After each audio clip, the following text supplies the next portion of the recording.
Сәлеметсіздер ме балалар? Бүгінгі сабақ презентацияға арналған ақпарат. Презентацияны біз қандай бағдарламада жасаймыз? Презентацияны біз Microsoft PowerPoint бағдарламасында жасаймыз. Ол көп компьютерлерде орнатылуы керек. Оны іздеу үшін сіздер бастау батырмасының қасында іздеу жүйесі бар. Сол жерге PowerPoint деп жазсаңыздар, егер компьютерлеріңізге орнатылған болса, Microsoft PowerPoint бағдарламасы шығады. Біз бұл бағдарламамен 3-ші сыныпта танысқанбыз. Бүгін енді қазір сабақтың практикалық бөлігі, яғни осы программада біз қалай жұмыс жасаймыз, есімізге түсіріп, және ақпаратты қайдан аламыз, презентацияға қажетті қалай аламыз, соны еске түсіреміз. Қоршаған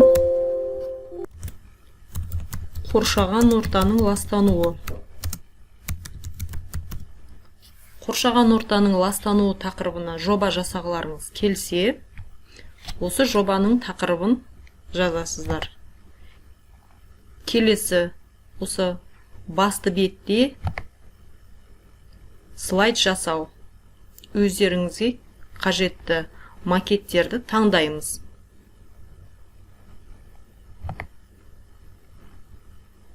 Енді сіздер бүгінгі сабақта, бірінші сабақта қоршаған орта жайында мәтін табасыздар. Қоршаған ортаның ластануы жайында оны біз қайдан іздейміз? Қоршаған ортаның ауаның ластануы, судың ластануы, топырақтың ластануы, әртүрлі ластану түрлері бар.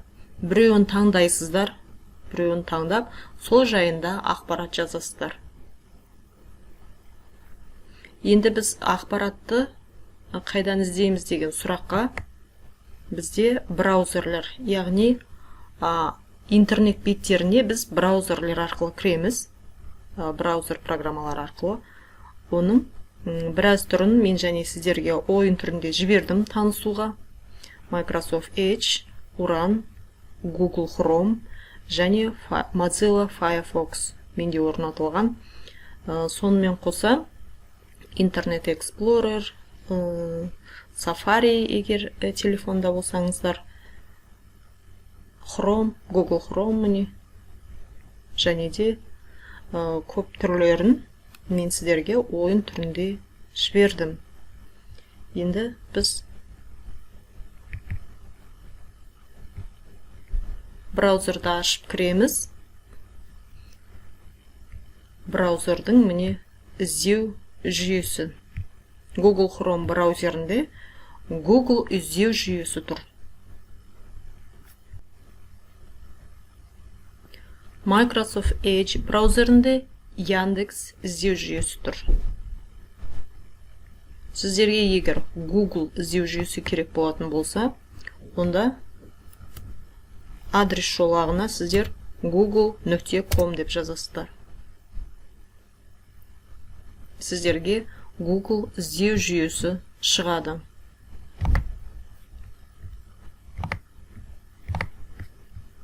Енді міне жоғары жаққа қарасаңыздар, бұл жерде мен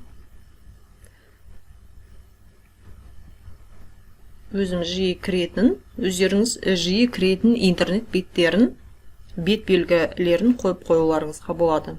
Оны қалай жасаймыз? Мысалға, сіздер күнде онлайн мектепке кіресіздер.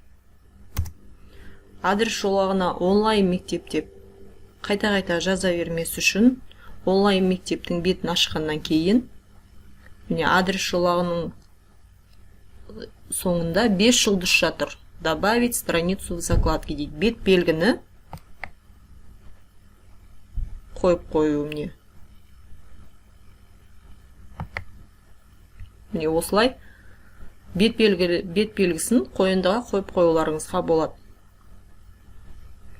Сіздер сонда адрес жолағына оны онлайн мектеп деп жазып жатпайсыздар. Егер де керексіз болатын болса, керексіз беттерді алып тастауға болады. Яғни оң жағын басамыз, белгілеп. Тінтуірмен оң жағын басып, удалить деп артық ойындыларды алып тастауларыңызға болады. Ал қажеттілерін осы жерге шығарып қойсаңыздар, міне басып тез кіре бересіздер. Қайсысы керек? Міне Mail.ru-дың беті керек болса, Mail.ru-ға кіресіздер басып. Онлайн мектеп керек болатын болса, онлайн мектепке басып кіресіздер.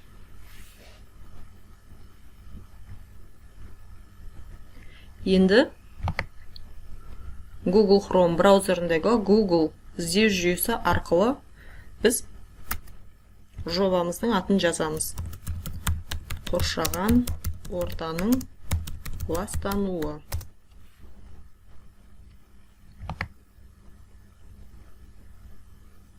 Егер де Википедиядан алатын болсаңыздар, онда жұмыстарыңызға сілтеме көрсетпейсіздер.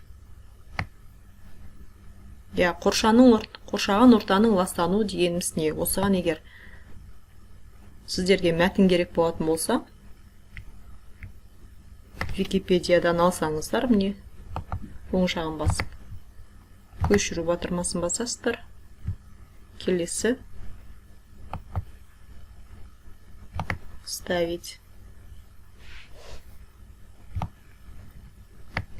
Егер де біреудің жазған жұмысынан алатын болсаңыздар, оны міндетті түрде астына сілтемемен көрсетіп қою керек болады, кімнің жұмысы екенін. Және осыны жөндеп аласыздар. Қоршаған ортаның ластануы.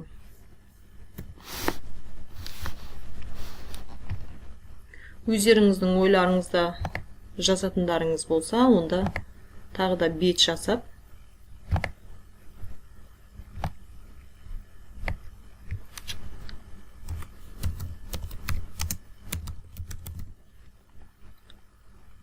өз ойларыңызды да жазуға болады.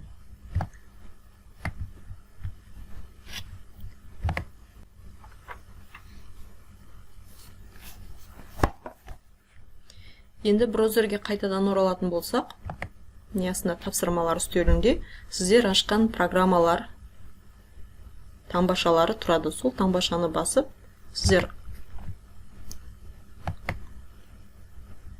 ауыса аласыздар. Браузерден программаға ауыса аласыздар, программадан браузерге ауыса аласыздар. Енді бұл браузердің жоғар жағын қарасаңыздар, 3 нүкте тұрады.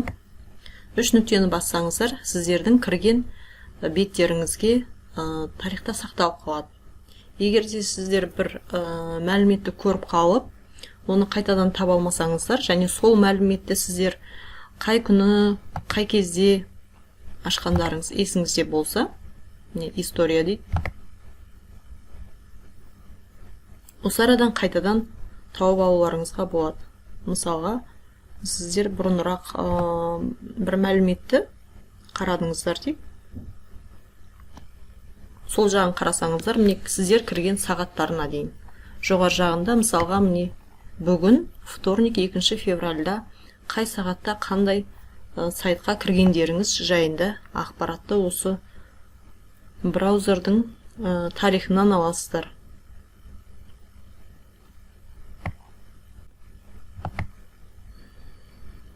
Қай кезде сағатын білсеңіздер, шамамен қай уақытта кіргенін білсеңіздер, осылай қайтадан тауып алуға болады.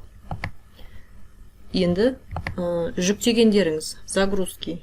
Сіздер жүктеген файлдарды шығарады тізімін. Закладки деген не? Жәнегі сіздер қойған закладкадар. Бізде мысалға міне авиабилеты, Gmail, YouTube, перевести, Mail.ru, онлайн деген 6 қойынды тұр, міне жоғар жақта.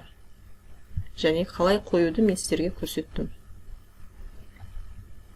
Егер де сіздерге нақты бір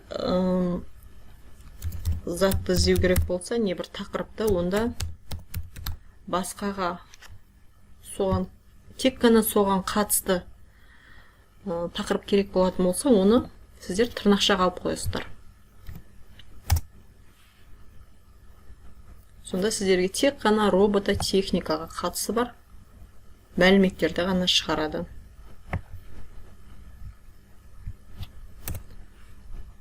Тырнақшаны алып тастасаңыздар, робототехника деген сөз қай жерде бар, барлығын шығара береді. Сол сияқты өздеріңіз білесіздер, дыбыспен іздеуге болады. Және де мен бір қарайтын, назар аударатын нәрсе, сіздер іздеген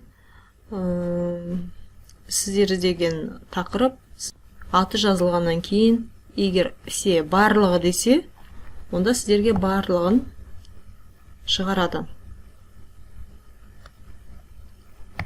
Егер де сіздерге суреті ғана керек болатын болса, онда картинка дегенді басасыздар.